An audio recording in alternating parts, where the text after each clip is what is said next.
In the Wild West world of podcasting, there is one podcast that is authentic and genuine and continues to stand tall in its originality. Based on a passion for his guests, their work, and his love of podcasting, Derek Thomas and Monday Morning Critic Podcast get amazing, diverse, unique guests found nowhere else.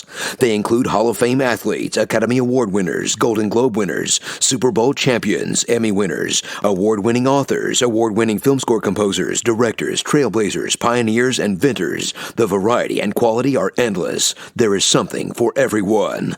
Derek Thomas is the hero you deserve. He's a silent guardian, a watchful protector. Welcome to Monday Morning Critic Podcast. Here is Derek Thomas. You are about to embark on an extraordinary journey, a voyage to the very dawn of civilization, to a place called Bedrock. Hey, the K vacuum forecast for tonight calls for light seismic activity and a 20% chance of meteor shower. Where human society as we know it was born. It was home to modern Stone Age man. Home to the Flintstones. Wilma, I'm home! This summer, from Universal Pictures and Amblin Entertainment,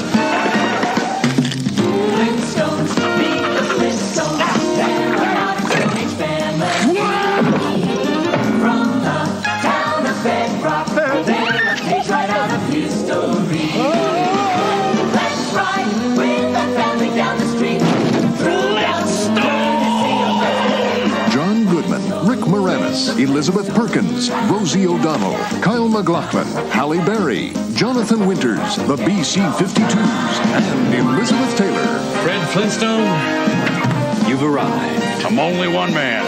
Not from the back. It doesn't get any better than this. Steven Spielrock presents The Flintstones. Directed by Brian Levant.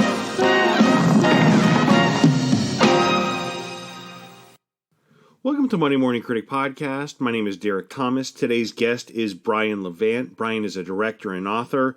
Brian has directed such classics like The Flintstones, which you heard coming in, Beethoven, Jingle All the Way. He is an author of My Life in Toys, which comes out in 2022. He was also a writer for such classic and iconic shows as Mork and Mindy, Happy Days, Charles in Charge, so many from a personal perspective, shows that move me as a child, move me as a young man, as a young person.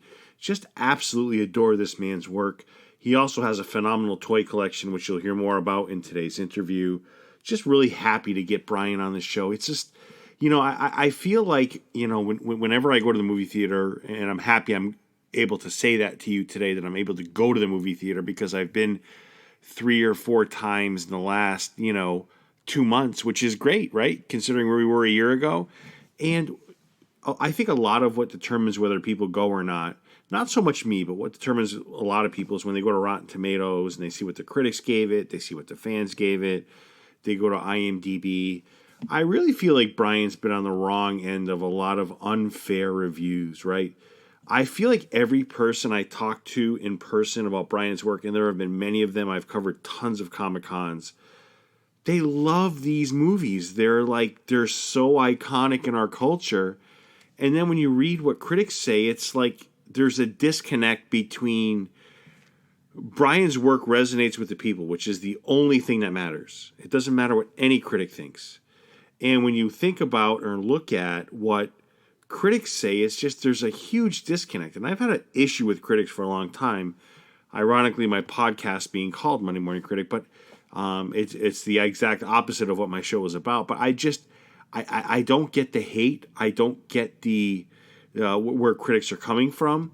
I know that his movies are iconic in the sense that people love them. They're movies that bring families together. They're movies that people enjoy. They're movies that guys who are playing cards on a Friday night can just sit down and watch. I mean, these are great movies. These are great iconic movies, and I think Brian has been given the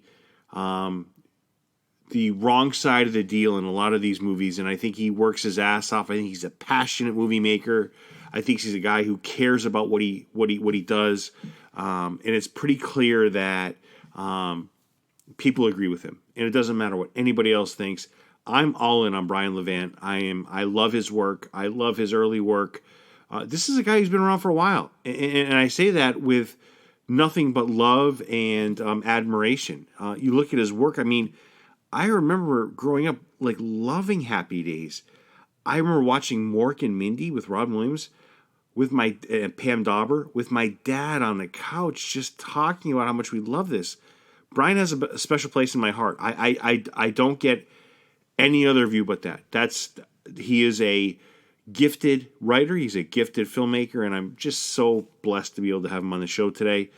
That's it for today. And if you're looking to get a hold of me on social media, it's Facebook, Monday Morning Critic Podcast, Instagram, Monday Morning Critic Podcast, my email, mondaymorningcriticpodcast@gmail.com. And I am super excited that you're listening to this interview, and I'm able to bring you guests, the likes of Brian Levant, who is just such an iconic filmmaker and writer. It thrills me beyond belief. And I hope, and I'm pretty sure that Brian will come back again. I think he had a pretty positive experience to talk about his book and his work, and it's just the stuff he's done that has affected generations of people, and I mean that. Please welcome the very talented, the very kind Brian Levant. The kid that grew up on Sheridan Road in Highland Park making movies has done pretty well for himself, I would say, Brian. I'm very happy looking back right now as you start to go on the other side of the hill that the climb up was very exciting and fruitful and very satisfying. And I'm one of those people who knew exactly what they wanted to do at a very, very young age. I started submitting jokes to kids' TV shows in Chicago when I was in third grade. Wow. I had a TV show in high school. I started making movies. It really, the first one was at 10, but I really didn't start picking it up till I was 12. And that was my sole focus all throughout my education. And I went to different schools because you didn't have a million options in film schools. And so I was at Cal Arts for a while. I was at Arizona for a while, taking their first production class there ever. Now I teach there, strangely enough. And at the University of New Mexico, where I did most of my work and graduated from. And also the Art Institute of Chicago, and did a lot of experimental film work. And Stan Brakhage was still on the faculty there. And as soon as I graduated from college, my wife kept going to school, finished out the semester. I wrote a spec script. We moved to L.A., and within a few months, I had started making sales. And by the time I was 23, I sold my first episode of Happy Days and my first episode and only episode of the Jeffersons. And the next year they invited me to come back and pitch stories again. And after I turned in the script from the story that they purchased from me, they put me on staff, and I was there on and off. And working for Gary Marshall primarily, and for his lieutenants, Bob Brunner and Arthur Silver, for over 8 years. Yeah, that's amazing. And when I picture you as a kid, I picture you as that kid with the family camera, much like Spielberg did, just really interested early on, as you mentioned, submitting jokes in third grade, which is unbelievable. But I picture you as that kid who loved, movies and television the entire journey. Oh, no, absolutely. If you look at my work, the sphere of influence is very limited. Half the stuff is stuff I grew up watching, for God's sakes, and things that started when I was still in school, in high school, in college, and lived long enough for me to work on them. And it's funny, Brian, because I was reading about your early life, and you were joking. You were talking about you had the opportunity, I want to say it's in Miami with your mother, to meet Captain Kangaroo. And yes. Something happened where it fell apart, because the year before, I think you dressed up as him. I hope I have that story correct. No, it's in my upcoming book, My Life in Toys. But I'll tell it quickly that in Miami Beach, Bob Keeshan, Captain Kangaroo, and his accomplice, Mr. Green Jeans, Lumpy Farnham, Hugh Lumpy Farnham, actually was his name, were making an appearance at the Miami Convention Center where they would later film the Jackie Gleason show from Miami Beach every Saturday night. In any case, we were one of thousands of kids waiting in line in the sweltering, tropical, humid, awful line. My poor mother, without, you didn't carry around water bottles in those days. Standing in line for hours, melting, and then you finally got inside. And then, you had to work your way from the back of the arena all the way up to the stage, one kid at a time. It was like the Baton Death March. And finally, we make it. Here I am. I'm about to speak to my hero, Captain Kangaroo, right? Who, by the way, was Clarabelle on Howdy Doody, but was fired. So anyway, there I am. And I've got this huge beatific smile on my face. I know we're going to hit it off. And before I could say a word, before he could say a word, my mother, who'd had enough, hours and hours without a bathroom, water, nothing, 4 kids under 10. Come on. She whips out the picture of me from Halloween and says, "He was you for Halloween," and then grabs me and takes off. Captain Kangaroo was shocked. Oh. Literally couldn't take it for another second. You saw, and now I'm still pissed.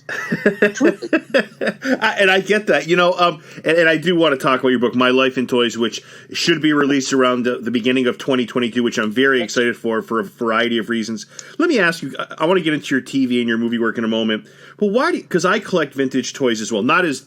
I'm much more specific into Star Wars, but, what do you think it is? Do you think the toys we love them because they're a window into our past, Brian, and they're a part of our own personal history? Do you think what do you think it is about toys? I think for me, it's a pop culture museum.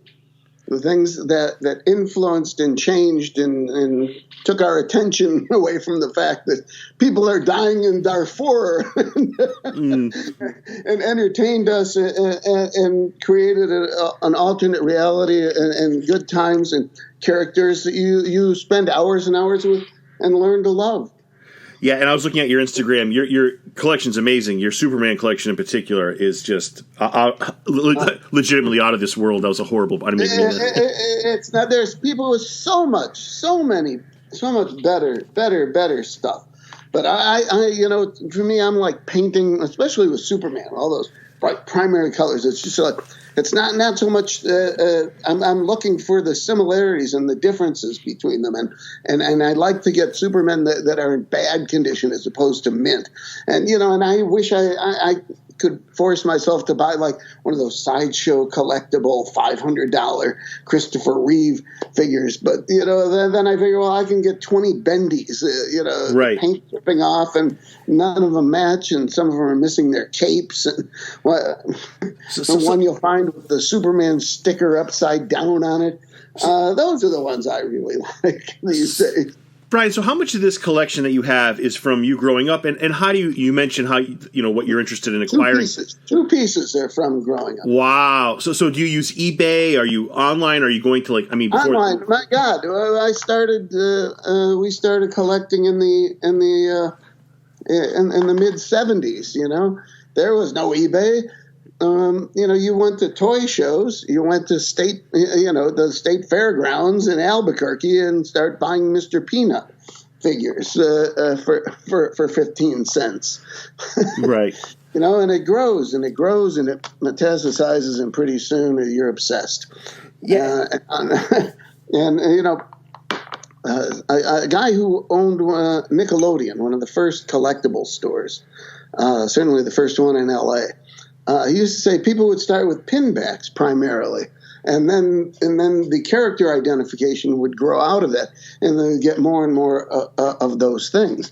And then, there's a different kind of collecting which is purely memory based, which is, I think, a little sad. But, but I own a couple pieces like that. I made sure I went out and got the Pluto standing clock with the glow in the dark bones for the hands of the clock, and his glow in the dark eyes that moved up and down.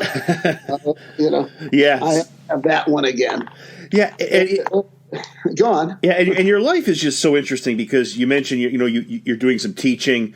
Is there when you talk, and it's a really interesting story here, but I don't want to spend too much time on this because there's a ton of stuff I want to talk about. But I did want to ask you, when you're teaching your kids, Brian, is there a lesson that you've learned over the years personally in your experiences that you really want to hammer home to your kids? I mean, I know to your students, there's a ton of things out there. Obviously, they need to learn. They're obviously doing a lot with you. Is there one lesson in particular, one point that you really want to convey to them? Yes, that you can always improve your work. You should never be satisfied. Is what we say. And the people who I've worked with over decades, the ones who have been the most successful are the ones who constantly prod you, inspire you to do more and go further. That is so well said. And when you're talking about your own career and bettering yourself and gradually moving on, the story behind your Happy Days, because I had Don Most on my podcast. He is such a sweet man. And a great center fielder. Big Dodgers. Is he either a Dodgers or a Yankees fan? I know he's super passionate about it. Yeah, no, he's a Dodger. Yeah. But he's from New York. You can never tell. You don't know if they're just pretending because they're out here and they don't want to get yelled at in the parking lot. Yeah, but the story about how you got involved with Happy Days is really a wonderful thing. Steve Zachariah is a friend of yours. Brings you over to Gary Marshall's house to play basketball. I hope I have that right. Yes, absolutely. Yes. And then from there, it's kind of a unbelievable story in itself. Like, you're working hard as this writer. You kind of catch a break here at a basketball game unexpectedly.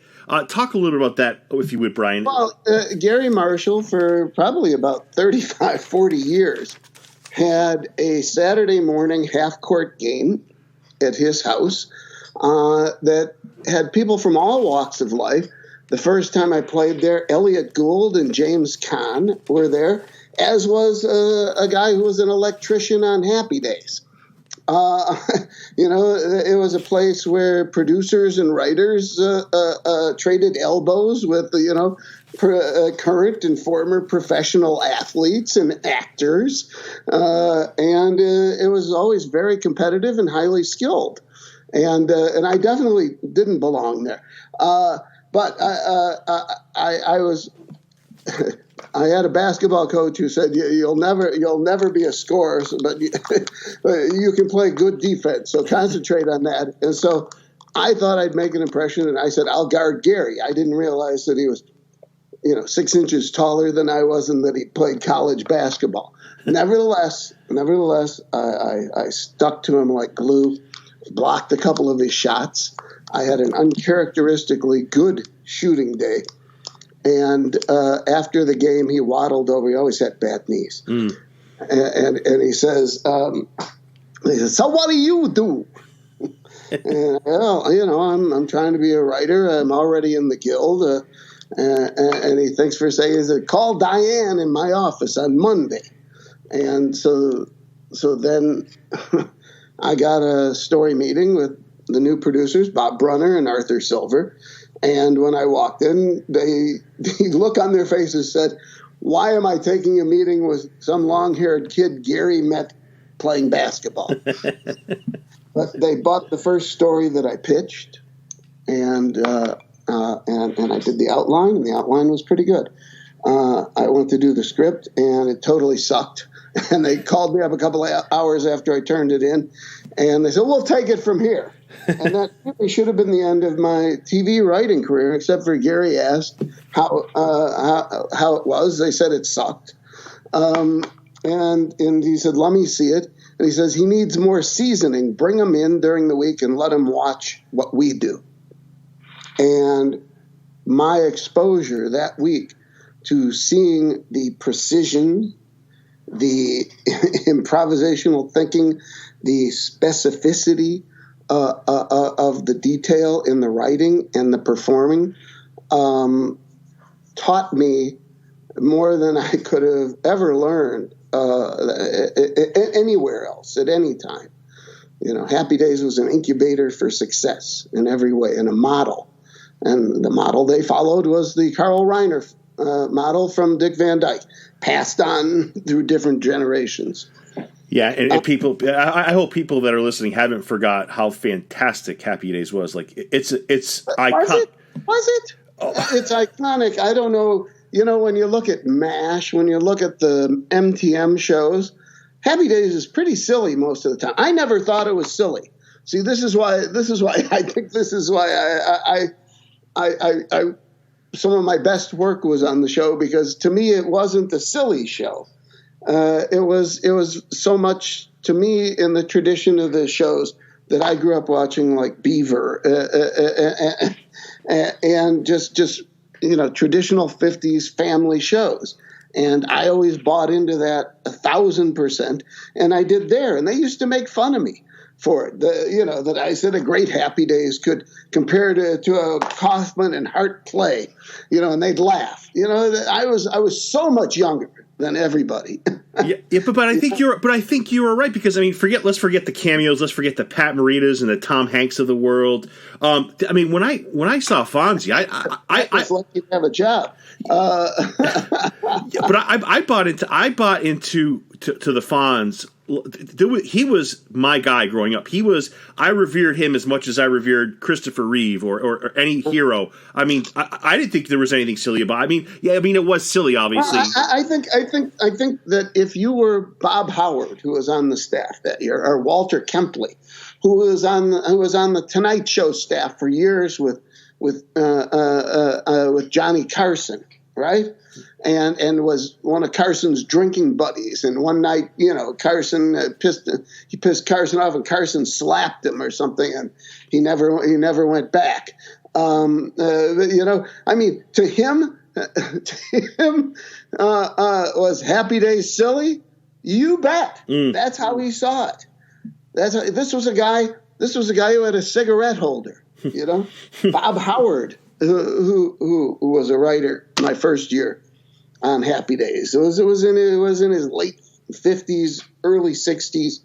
You know, had been the guy who came up with the gags on Beat the Clock. You know, can you shave a balloon, you know, in 30 seconds? Did it seem silly to him? I think so. Yeah, I know it has a huge place in my heart. One thing I want to ask you, though, and mine too. But I think that one of the things that stopped the series from being even greater than it was, and at times it was so incredible.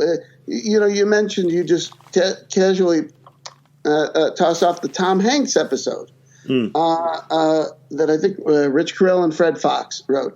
That was one of the funniest shows you have ever seen on TV. Absolutely. And the premise, where Tom Hanks is a guy who Fonzie threw off a swing in kindergarten, has been plotting revenge his whole life.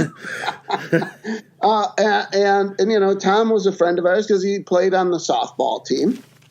On occasion, he and Peter Scolari, when they were doing Bosom Buddies, I had worked on the Peter's previous series, The Good Time Girls, a 13-episode show for ABC set in World War II, with a female-driven cast, including Annie Potts and Georgia Engel, Lorna Patterson from Airplane. Anyways,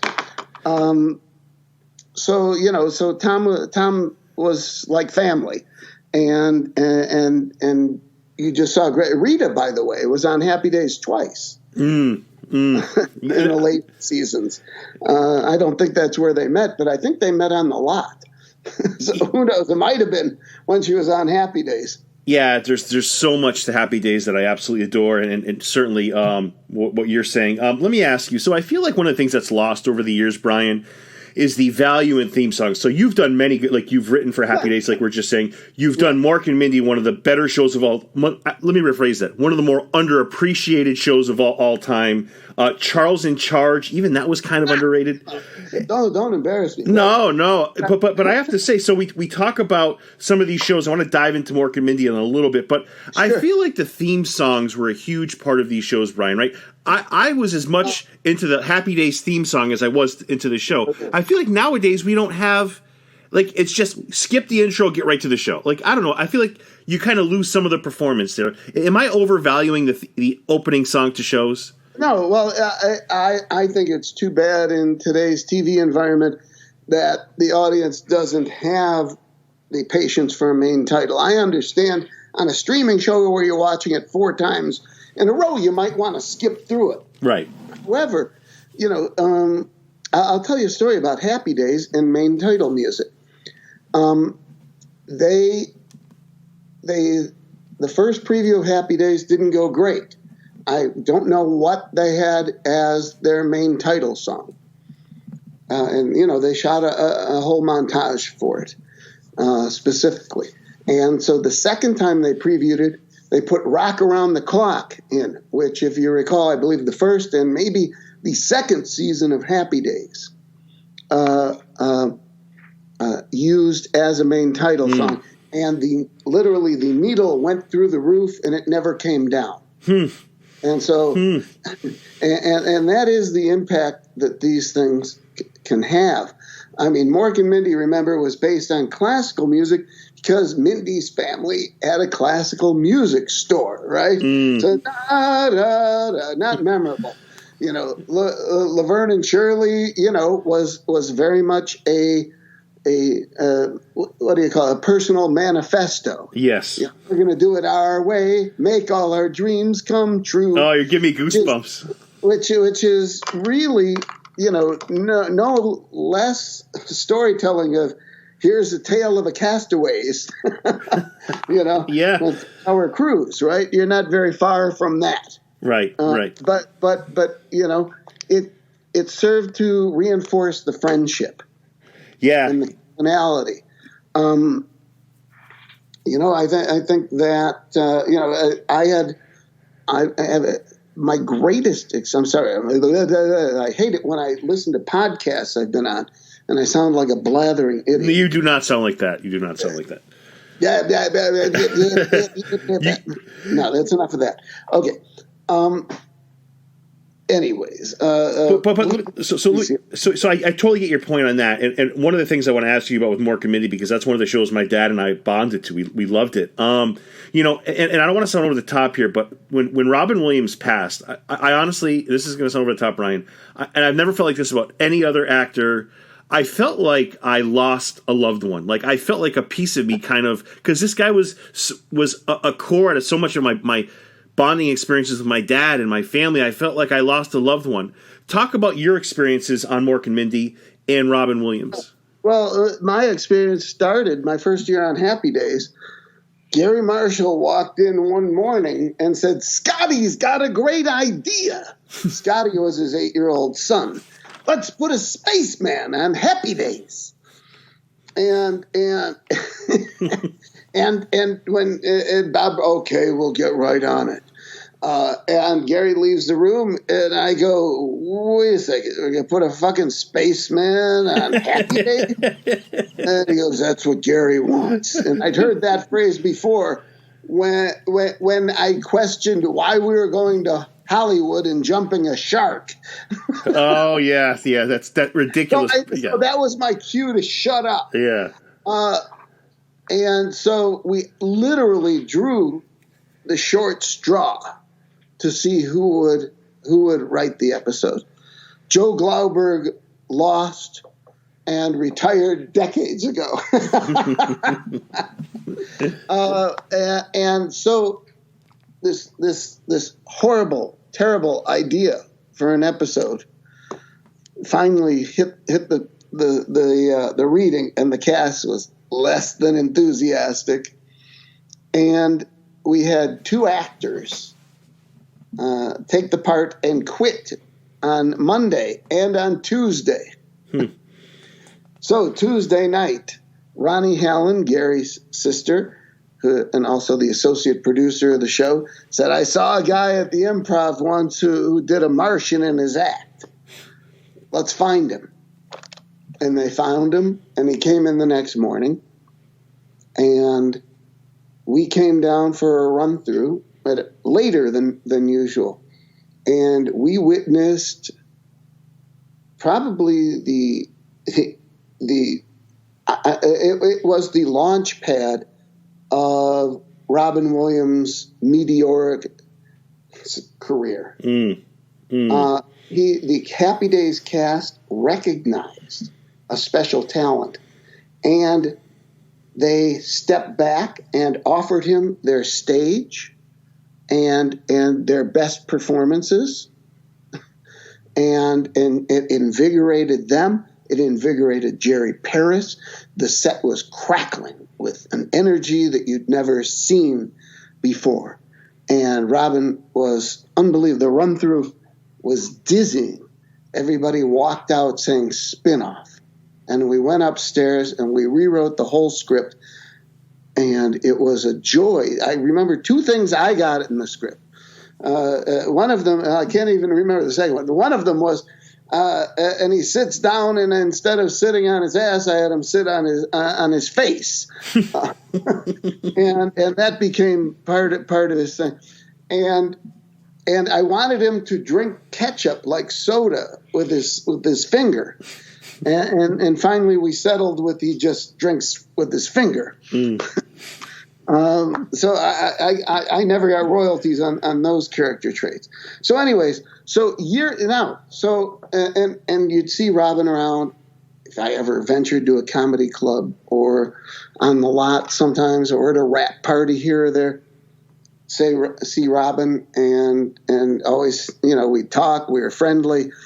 And so a couple of years later, after I left Happy Days for Brothers and Sisters gratefully crashed, went to Bad News Bears with Jack Warden and Corey Feldman and Christoph St. John. Great, wonderful, life-altering experience. And then I was asked to help bail out a sinking spaceship, Mork and Mindy. They were 4 or 5 episodes into their 3rd season, and the network had just ordered them to throw out their next 7 scripts. Wow.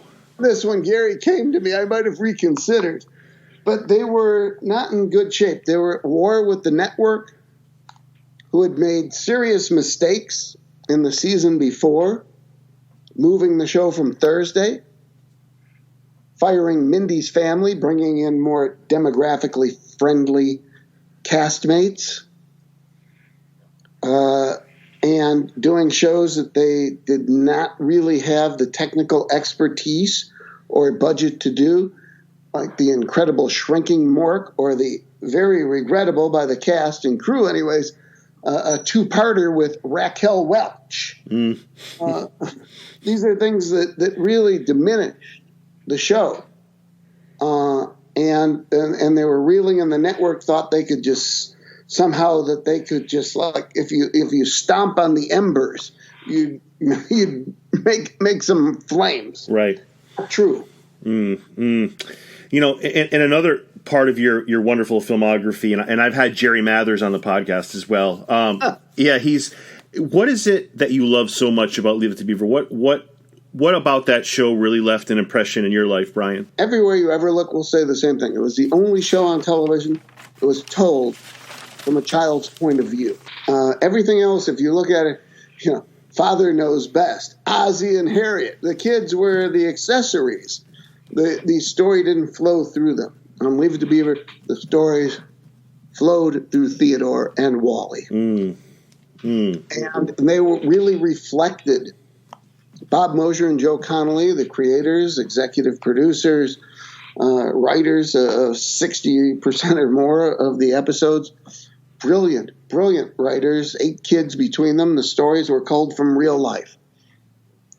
And they, when writers would come in to pitch, asked the same question we learned to ask when people came in to pitch for the new Leave It to Beaver, which, remember, ran first as a movie of the week on CBS in 83, and then in 84 and 85 on the Disney Channel, and finally like 86 to 90 on WTBS as the new Leave It to Beaver, the name I never wanted.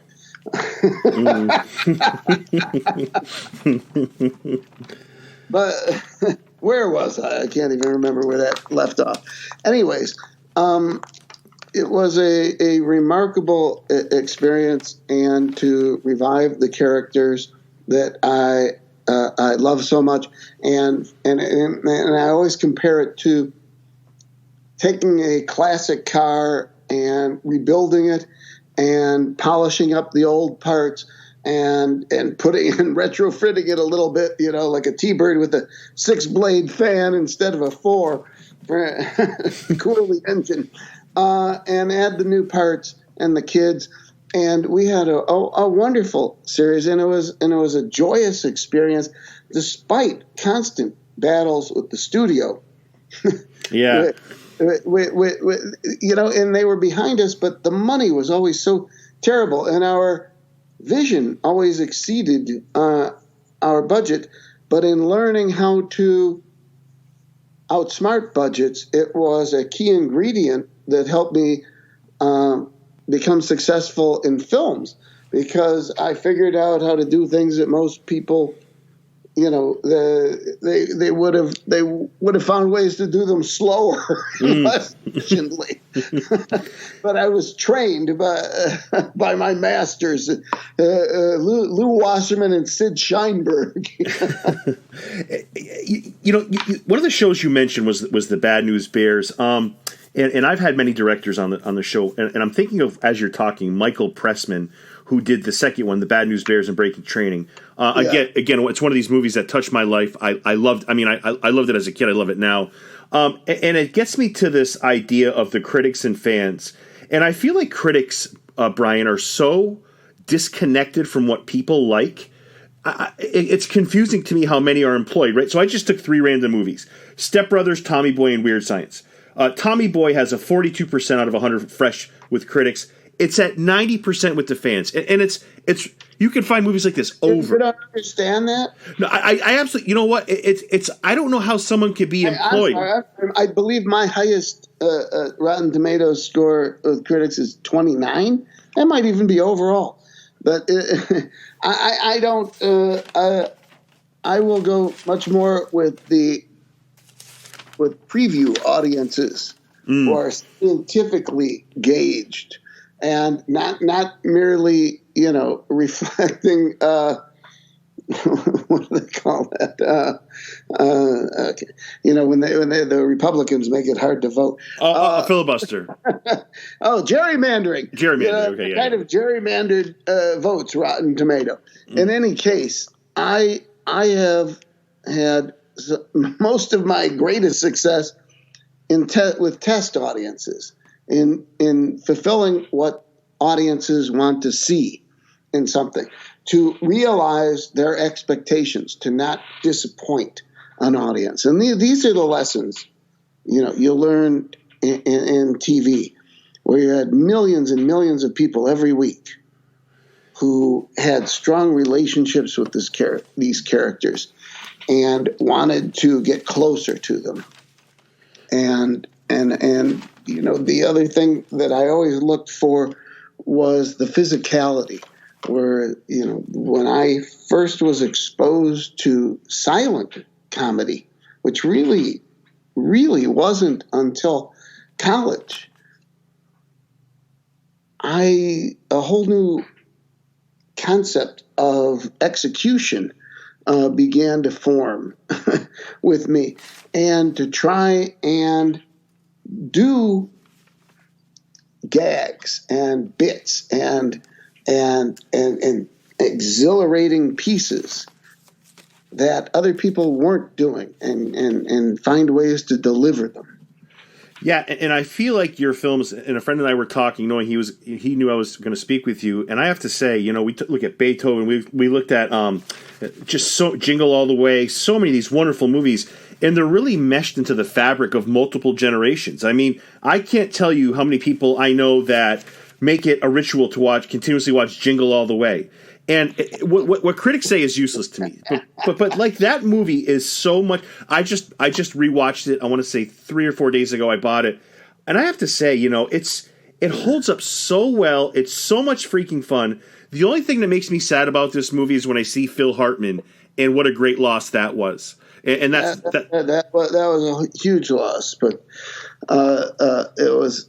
I did.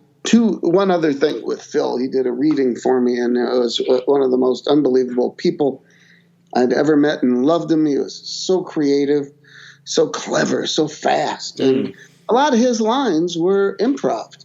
For instance, when Arnold humiliates himself, kicking the head through the window and everything, and the wife's had it with him, and he turns to him and he goes, "You can't bench press your way out of this one." Right off the top of his head, cut Fred, we're moving on. Yeah, and the movie is I mean, and you have, speaking of your collectibles, and I thought I read where you had the original Turbo Man that was used in the parade in a box in your garage. Is that accurate? No, actually, this is Jingle All the Way. It has been the story of redemption in my life. Yeah, I hear about people, they watch it every year. It's a tradition. When I go to campuses, people want me to sign their old family VHS copies. Wow. Of it. I didn't expect it. I was ashamed that the film crashed and burned. That it grossed $122 million worldwide on a budget of 84 with the biggest star in the world. That wasn't good. I mean, about 10 years ago, the Fox sent us a letter saying, we're not even going to bother ever sending out profit statements because there's never going to be any. But it has a life. It has fans. People all around the world send me fan art, send me tributes to the film. I took my 24-inch Turbo Man parade Turbo Man out of a box on the top shelf of the garage and had a very nice place built for it in my office because we have a lot of catching up to do. What a wonderful cast that is, too. Jake Lloyd, Rita Wilson, Corman. What a wonderful cast. There's a story, and I'm going to get to the quick questions here because I don't want to hold you up too much longer. There's a story about Flintstones where you meet with the dynamic duo of Kathleen Kennedy and Spielberg. And long story short, and hopefully you can give any insight that I'm missing here, Spielberg basically loves your enthusiasm and passion for Flintstones, but I think filmmaking as well. Is that an accurate depiction of how that meeting unfolded, Brian? I think he enjoyed my passion. I brought this will date this conversation, a Polaroid of the 35 or so pieces of Flintstone stuff I had in my collection at the time. Now I'd say its numbers 1,800. But that raised eyebrows there, as did the fact that when he asked me what Beethoven did overseas, and I said 80 million, and he goes, 80 million. Beethoven grossed 58 domestically, but it wasn't really a full measure of its popularity. Beethoven was one of the first VHS tapes to be a sell-through instead of a rental, to be sold. And it did huge numbers as a sale item in those days. And it changed. It was the first non-$100 million film to be released as a buy-through. So yeah, and Shawshank took off on VHS too, like that. It was kind of like it had this. Right, Shawshank was a hit, right? Well, not at the theater. Not at the theaters. It wasn't, Brian. Not at the theaters. What did it do? It did. It was fair. It wasn't great numbers. It had the second life in rental and VHS. And now it's on WTBS every night, 24/7. Yeah, and it's you mentioned Beethoven. You talk. When you use the term crash and burn to talk about Jingle All the Way, I get you're talking numbers, but I feel like when your movies have such a, like I said, I don't want to sound redundant, but it's in the fabric of multiple generations, right? Beethoven's the same way. We're going for we go for the big tent, and what that means is at the circus you want to entertain grandma, dad, mom, teenage daughter, and the little boy, the family. That you want to cut through something that affects and means something to all of them, and in as a parent, I always found that I was happiest in the movies when my kids were transported into a story and enjoying themselves. That was the most satisfying part of all. And so you try to get others to feel the same way, which means make them laugh. And that's what your movies have done. They essentially have again, Beethoven's Elizabeth Taylor's last movie. That's a kind of Flintstones was Elizabeth. I'm sorry, I have it backwards. Flintstones. Last feature. She did do a TV movie after that with Debbie Reynolds. But it was her last. It was her last cinematic last theatrical performance, and her first in 18 years. Believe it or not, she was only in her early 60s. Wow. And talking about Beethoven here quickly, what was the more difficult shoot, Beethoven or Jingle All the Way? Because I know the Mall of America could not have been easy for you. That stuff's easy. Beethoven, I was not the original director of Beethoven. I was in post-production on Problem Child 2, my first feature, which had just... tested very well, very, very well. And they had a problem on Beethoven. The director they hired was psychologically incapable of making a shot of the dog. He had been mauled by a dog a year or two before, had over 350 stitches in his arms. I guess he wore long sleeves. No one ever noticed. Jeez. And he couldn't do it. It wasn't in him. So I was one of a couple directors who were suggested to Ivan Reitman and Charles Grodin, who had a say, and they picked me, and I read the script for the first time on a Wednesday night. I met with Grodin. I met with Ivan on Wednesday. I met with Grodin on Thursday. I started shooting on Monday with a completely hostile crew that had been hired by the director who wasn't doing the movie. Including the most wonderful DP I ever worked with, Victor Kemper, was the president of the ASC and a Lifetime Achievement Award winner there, and did tremendous Dog Day After, a lot of Sidney Lumet, John Cassavetes films, great stuff. Anyways, and Ivan said to me at the beginning, he said, "If it doesn't work, fix it." In that tone. And so I had free reign. And basically with this incredible cast, Charles Grodin, Bonnie Hunt, David Duchovny, Patricia Heaton, Oliver Platt, Stanley Tucci. Gordon Levitt has a tiny role in it as a kid. The wonderful kids that Michael Chinich had discovered. Great cast. And basically I would say 2/3 of what is in the movie was created on the day, in the moment. Wow. It was a tremendously liberating experience because you were free of this burden of doing what was on the page. And we just kind of went, yes, a lot of stuff we did was in the script, and then we'd go different places and stuff. But it was a wonderful group effort to enhance the material and advance the characters in ways that the script really didn't allow for. Yeah. And just remember, John Hughes was one of the writers. Wow, that's right. That's right. And you know what? Your cast. The one thing is, of many things, the casting in all your movies is impeccable. I absolutely love it. I have nothing to do with that one. Sometimes like the Flintstones, And I will say the music though in Flintstones. I had David Newman on. I love the music. Yes, I know you had my friend on. David and I've done more work with David than any other human being on earth. Yeah, wonderful man. Let me couple. That guy's so talented that his scores have just we work together so beautifully, and it's such a pleasure for me to be involved in music, and he lets me. Even indulge it when I go, yeah, well, just let it go, da da da da da, and he looks at me and goes, ha ha ha.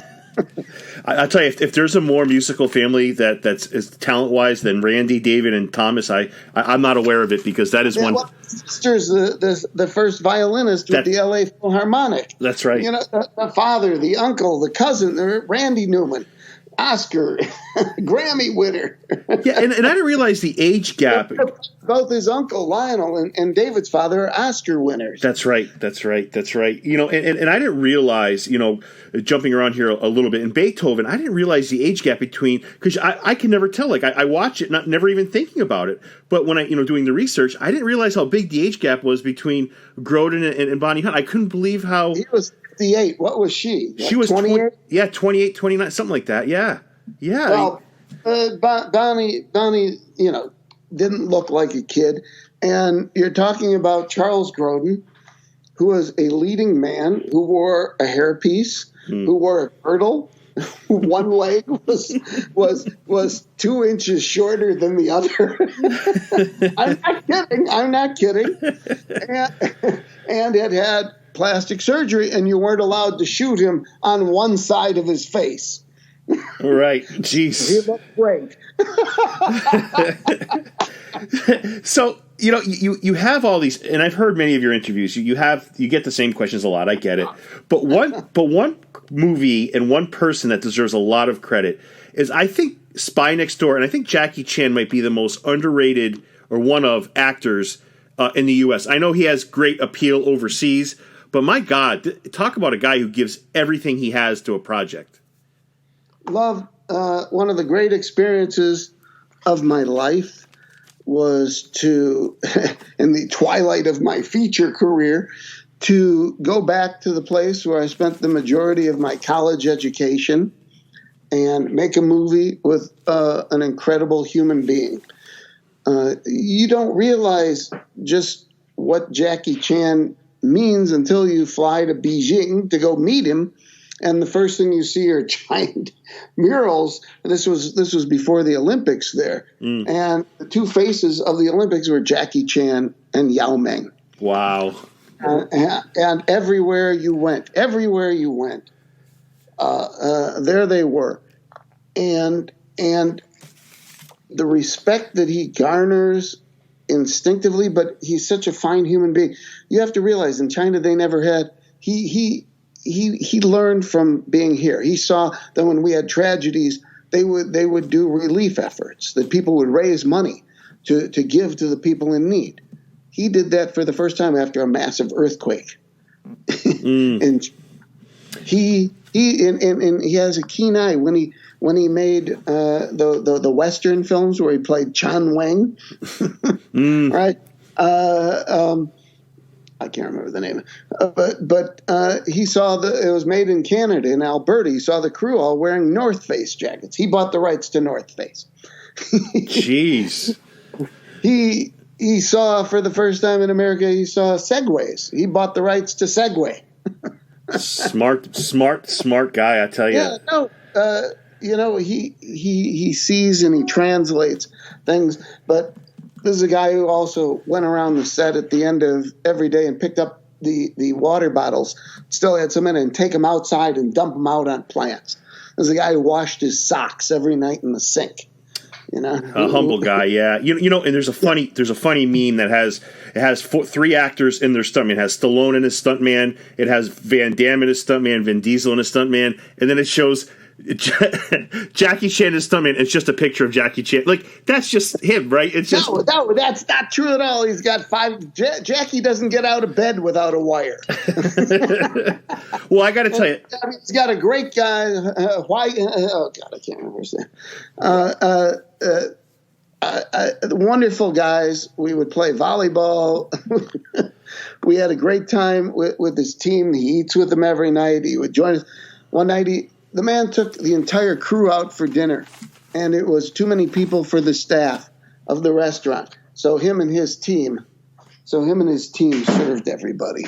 Wow, what classy move. And, you've given me all this time. Thank you so much. Before I let you go, Brian, I want you to, your Instagram is a fun follow. I mean, I look at your collection and I drool legitimately. Talk about how people can follow you, any upcoming projects you want to throw out there, any information on the book. It's very simple. At Brian Levant, BrianLevant. And please follow, and you'll get information as it comes available on how to pre-order and order your own copy of My Life in Toys, and share in, I believe I've posted about 3,000 separate images now on Instagram of all my pop culture collection, and once in a while things I encounter along the way. But pleasure to have people aboard, and this has been fun. We'll do it again sometime.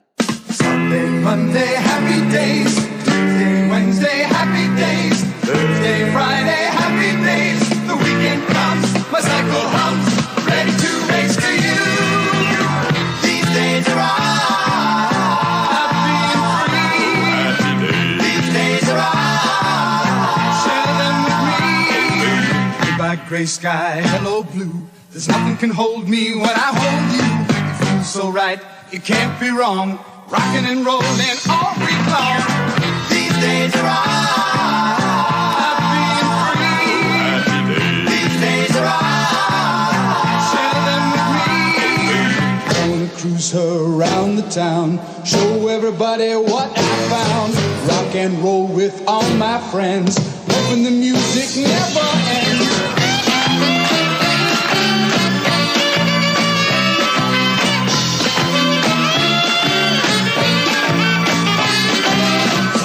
Monday, happy days. Tuesday, Wednesday, happy days. Thursday, Friday, happy days. Saturday, what a day.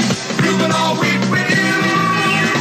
These days are all, share them with me.